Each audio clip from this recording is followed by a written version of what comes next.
राधे राधे। कुंज बिहारी श्री हरदास श्री बांके बिहारी लाल की जय। कि नमः कुंज बिहारिण्यै नमः कुंज बिहारिणे स्वामी श्री हरिदासाय गुरुणाम गुरुवे नमः। गुरु ब्रह्मा गुरुर्विष्णु गुरुदेवो महेश्वरा गुरु साक्षात् परम ब्रह्म तस्मै श्री गुरुवे नमः। कि सब द्वारन को छोड़ के आयो तेरे द्वार, हे वृषभान की लाडली सबकी ओर निहार। कि राधा मेरी स्वामिनी मैं राधे जू को दास, जन्म जन्म मोह दीजियो श्री वृंदावन को वास। कि वृंदावन सो वन नहीं नंद गाँव सो गाँव, बंसी बट सो बट नहीं कृष्ण नाम सो नाम। कि वृंदावन के वृक्ष को मरम न जाने कोई, डाल डाले और पात पात श्री राधे राधे हो। वृंदावन बानिक बनो भ्रमर करें गुंजार, दुल्हन प्यारी राधिका धूले नंद कुमार। कि धन वृंदावन धाम है धन वृंदावन नाम, धन वृंदावन रसिक जो सुमिरे श्यामा श्याम।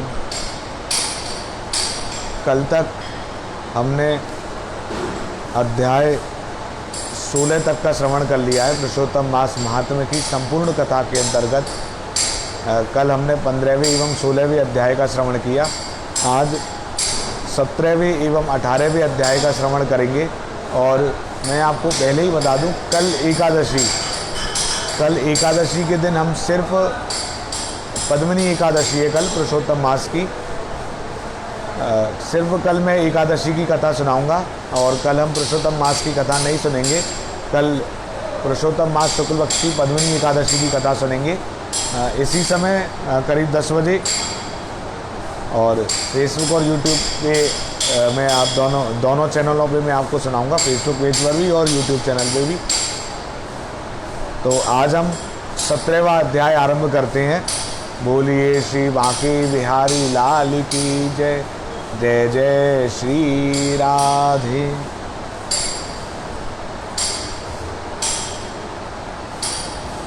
नारद जी बोले, हे कृपा सिंधु, फिर ज्ञान प्राप्त कर राजा धृणधनवा का क्या हुआ, वह पाप नाशक इतिहास मुझसे कहो।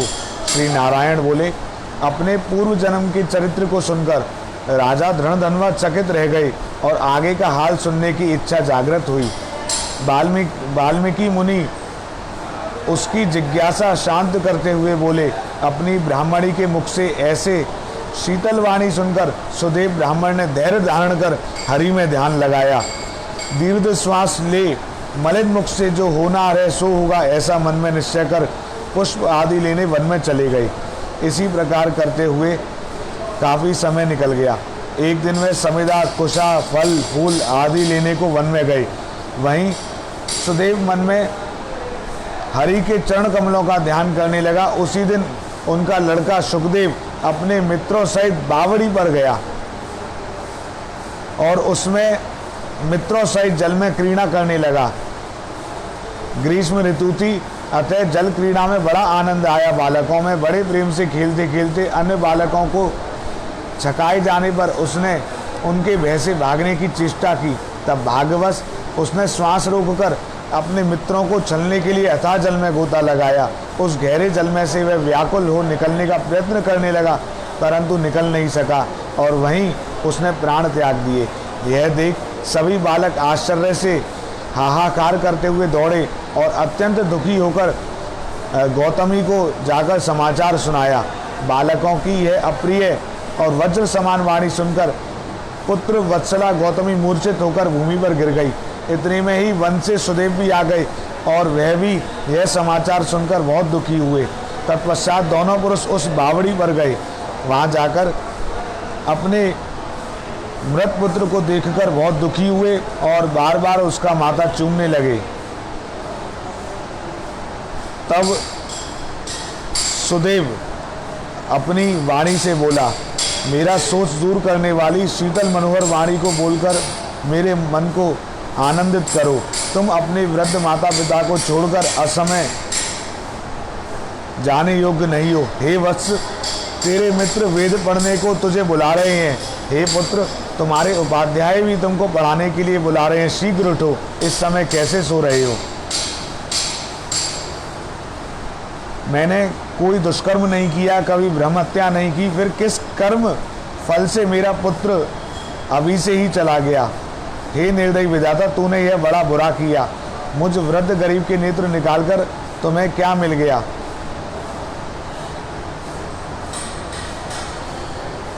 यह सब मेरे दुर्भाग्य से ही हुआ है। अब मैं अपने सुंदर पुत्र को कहाँ ढूंढूं?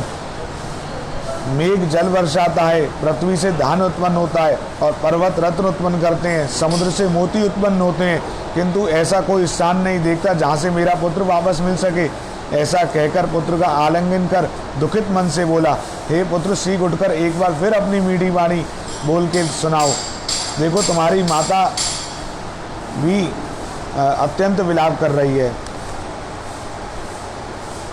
माता पिता को देखकर क्या तुम्हें दया नहीं आती?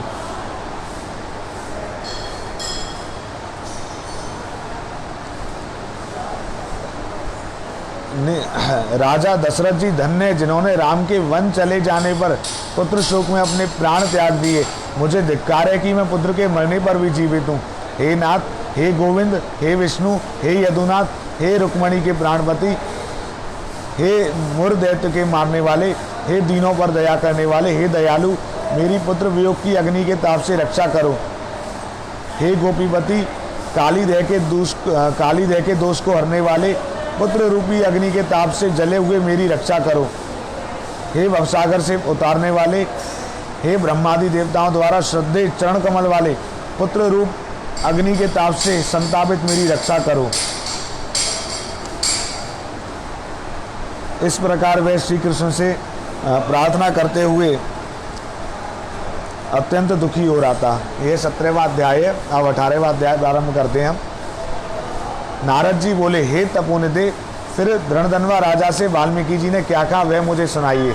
नारद जी के ऐसे वचन सुन नारायण बोले, राजा धरणधन्वा अपने पूर्व जन्म का वृत्तांत सुनकर आश्चर्य से मुनि श्रेष्ठ वाल्मीकि से फिर पूछने लगा, हे ब्राह्मण, आपके सुंदर वचनामृत का बार बार पान कर मैं तृप्त नहीं हो रहा हूँ, अतः और उसके बाद का हाल सुनाइए।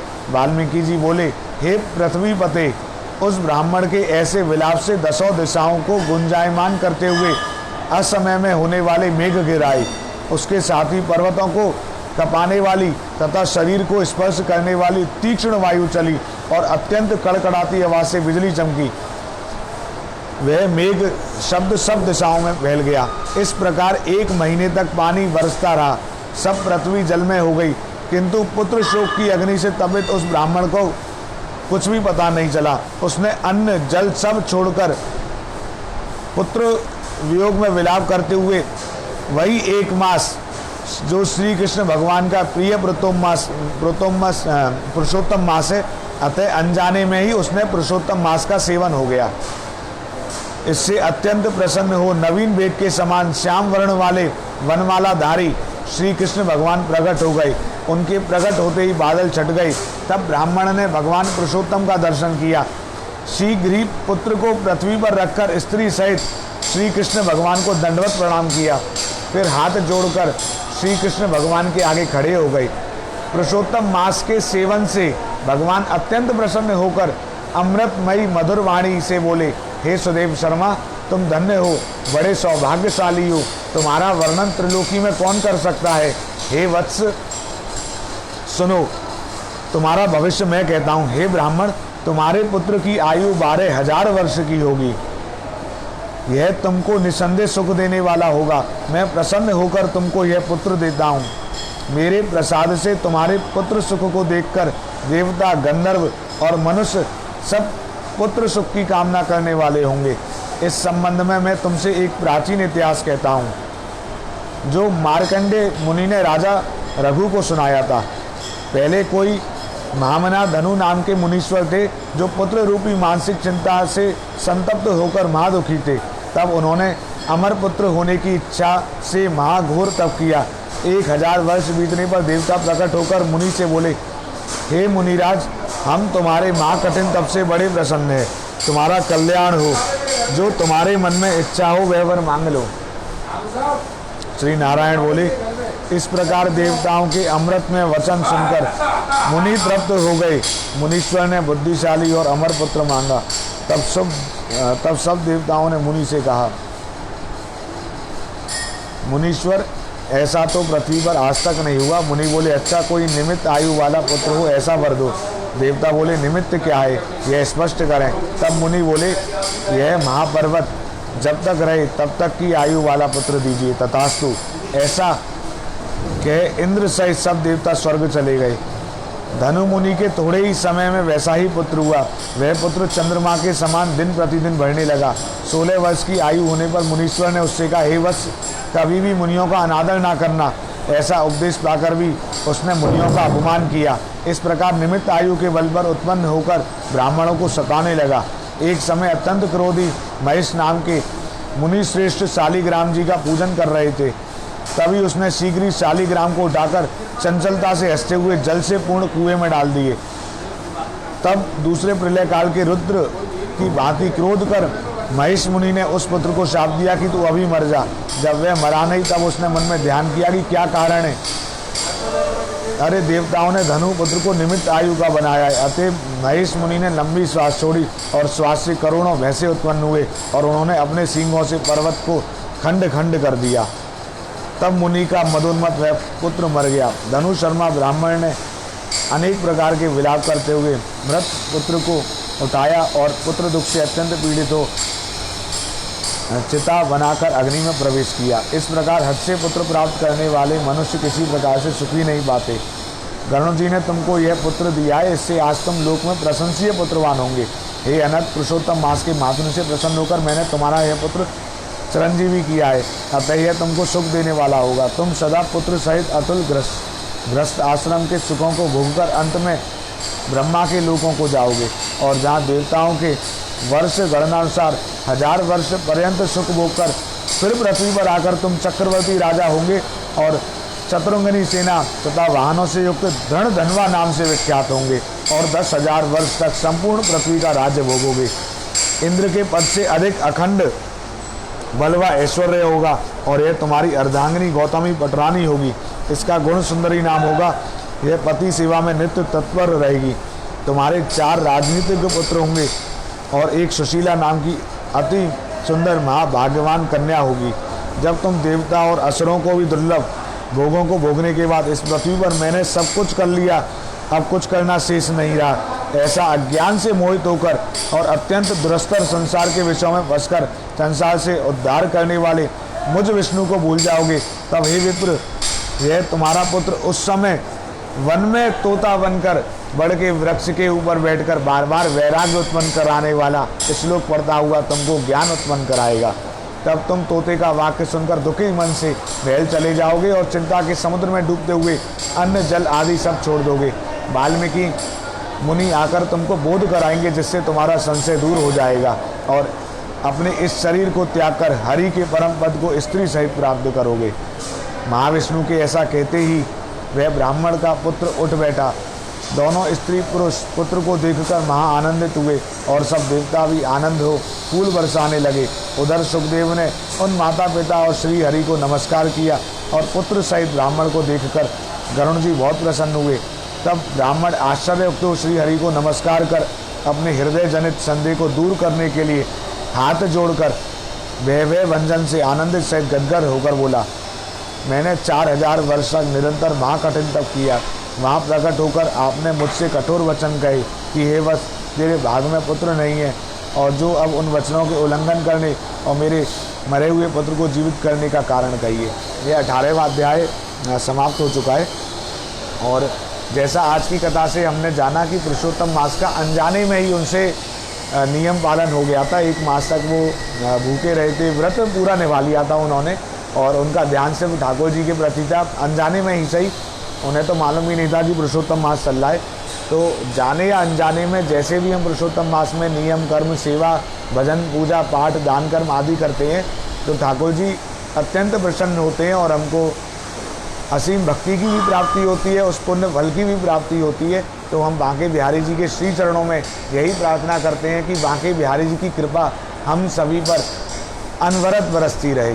ऐसे ही बिहारी जी हम पर अपनी कृपा बरसाई रखें और हम इस पुरुषोत्तम मास में बांके बिहारी जी के मंदिर में बैठकर, बांके बिहारी जी के सामने और स्वामी श्री हरिदास जी महाराज के चरणों में बैठकर जो नित्य इस कथा को श्रवण कर रहे हैं, वो चाहे जानकर कर रहे हैं या अनजाने में कर रहे हैं या थोड़ी देर भी सुन रहे हैं, और जो आगे भी शेयर कर रहे हैं, वो भी अनंत कोटि पुण्य फलों की प्राप्ति कर रहे हैं।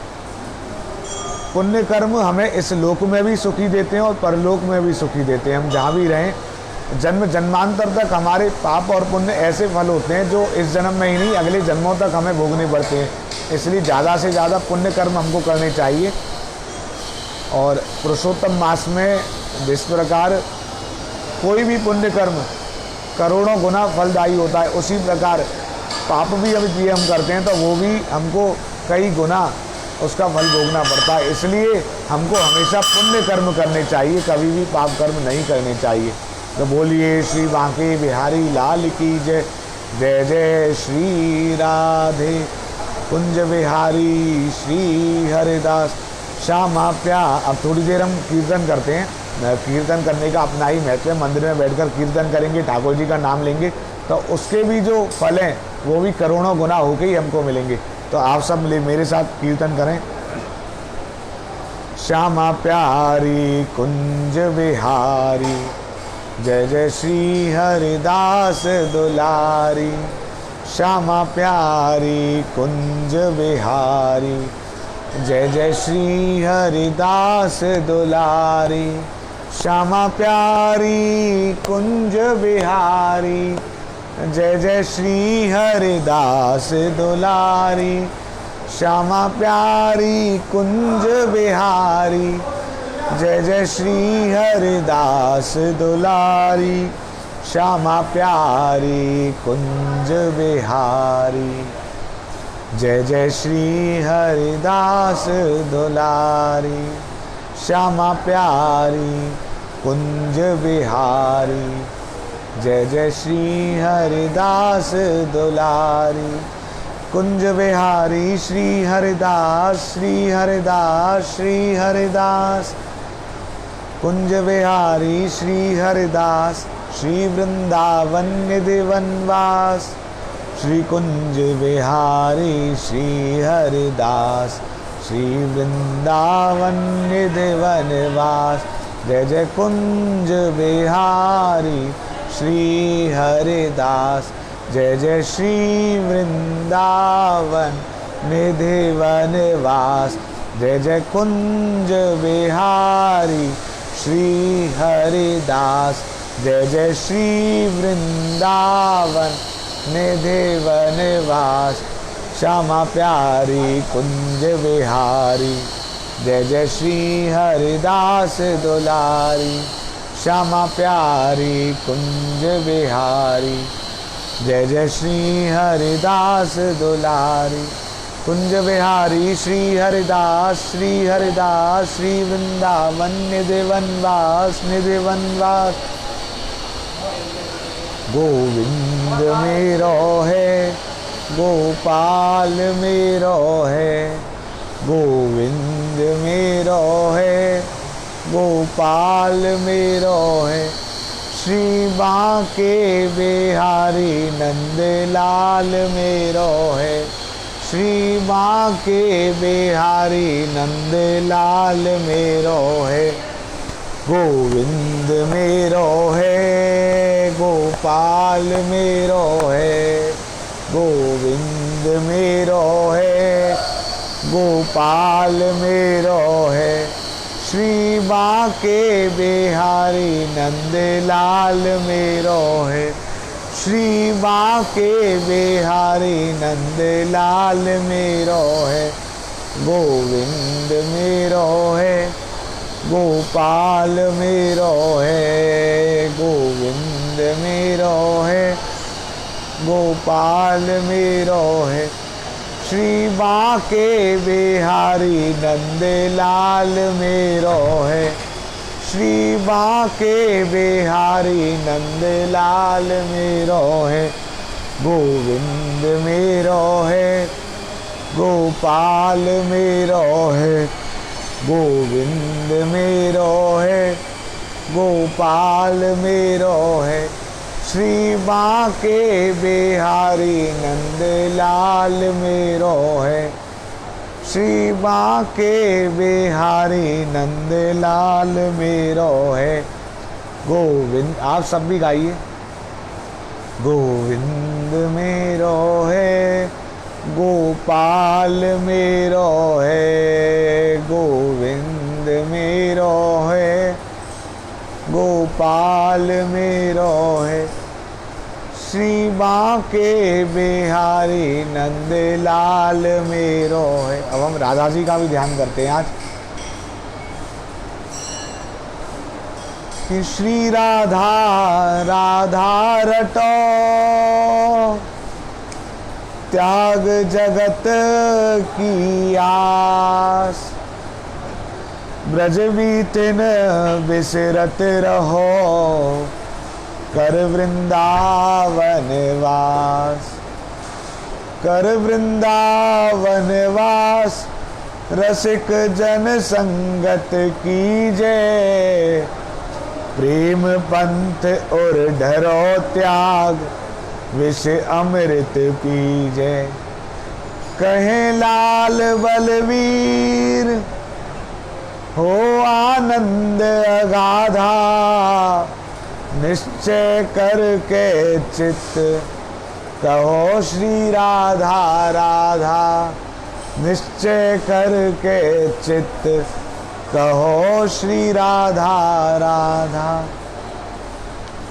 कि एक राधा ब्रज में बसे, दूजी रास विलास। और तीजी राधा कुंज में, दुलरा में हरिदास। तीजी राधा कुंज में, दुलरा में हरिदास। तीजी राधा कुंज में, दुलरा में हरिदास।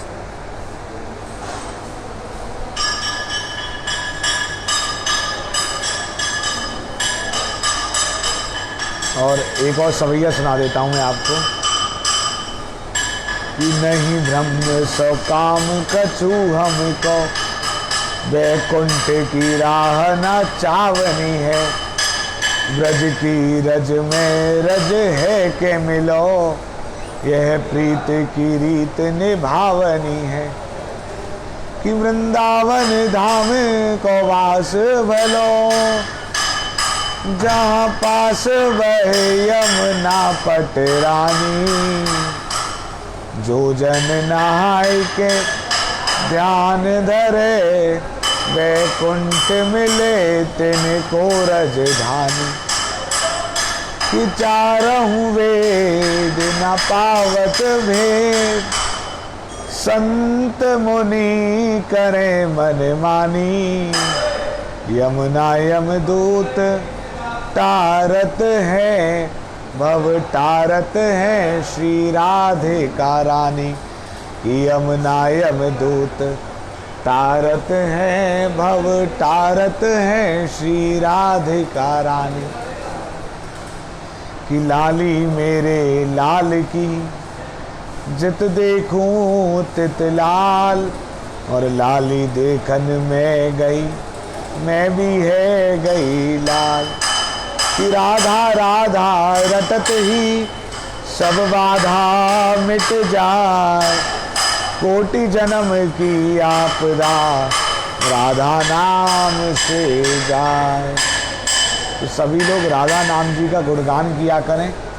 राधे राधे श्याम मिला दे और राधे राधे जपो चले आएंगे बिहारी। तो जो राधा नाम है वो भगवान को अत्यंत प्रिय है। भगवान कहते हैं अपने से भी ज़्यादा नाम मुझे प्रिय है तो वो राधा नाम है। कृष्ण जी कहते हैं कि जब मैं किसी के मुख से राह सुन लेता हूँ तो धा सुनने के लिए भी उसके पीछे पीछे दौड़ता हूँ, और जब वो धा भी बोल देता है, राधा बोल देता है, तब मैं उसको अपनी असीम भक्ति देता हूँ और उसको अपना कृपा पात्र बना लेता हूँ। तो हम सबको भी ठाकुर जी की असीम भक्ति पानी है और उनकी कृपा का पात्र बनना है। उनके चरणों की हम सेवा करें, इससे बड़ा क्या होगा। इसलिए कहते हैं कि राधे राधे श्याम मिला दे, राधे राधे श्याम मिला दे, राधे राधे श्याम मिला दे, राधे राधे श्याम मिला दे। राधे तू बड़ भागनी कौन तपस्या कीन, तीन लोक तारन तरन सो तेरे यादी। तो तीनों लोगों के जो पालन करता है, जो तारन हार है, वो भी राधा जी के अधीन है। तो इसलिए राधे राधे राधे राधे राधे राधे राधे राधे राधे राधे। श्यामा प्यारी कुंज बिहारी, जय जय श्री हरिदास दुलारी। श्यामा प्यारी कुंज बिहारी, जय जय श्री हरिदास दुलारी। श्यामा प्यारी कुंज बिहारी, जय जय श्री हरिदास दुलारी। श्यामा प्यारी कुंज बिहारी, जय जय श्री हरिदास दुलारी। श्यामा प्यारी कुंज बिहारी, जय जय श्री हरिदास दुलारी। कल बांके बिहारी जी के मंदिर में श्री बांके बिहारी जी के सन्मुख और स्वामी श्री हरिदास जी महाराज के सानिध्य में हम पुरुषोत्तम मास के शुक्ल पक्ष की पद्मिनी एकादशी का श्रवण करेंगे। तो आप लोग ज़्यादा से ज़्यादा YouTube पे भी आप लोग कथा का श्रवण कर सकते हैं।